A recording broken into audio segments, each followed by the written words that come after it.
नमस्कार, मी जोगदंड संजय. आपण पाहत आहात न्यूज लोकमत. भारतीय जनता पार्टीच्या राष्ट्रीय सचिव पंकजा मुंडे यांच्याविषयी आक्षेपार्ह पोस्ट केल्याप्रकरणी पाथर्डी पाठोपाठ शनिवारी 8 जून 2024 रोजी शिरूर शहर बंद करण्यात आले होते. त्यानंतर आज दिनांक 9 रोजी परळी शहर बंद करण्यात आले. सोमवारी 10 जून 2024 रोजी वडवणी बंद पुकारण्यात आला आहे. हा बंद ओबीसी आणि वंजारी समाजाच्या वतीने पुकारण्यात आला आहे.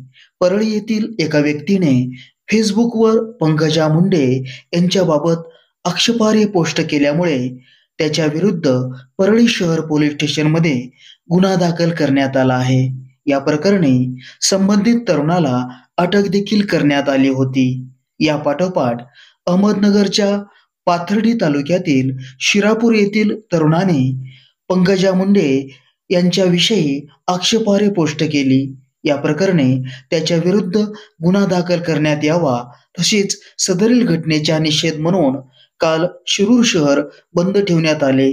त्याच पाठोपाठ परळी शहर ओबीसी आणि वंजारी समाजाच्या वतीने बंद करण्यात आले.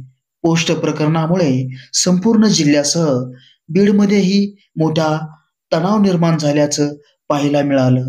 पंकजा मुंडेंच्या समर्थकांनी आक्षेपार्ह पोस्ट करणाऱ्या तरुणावर तात्काळ गुन्हा दाखल करण्याची मागणी केली आहे.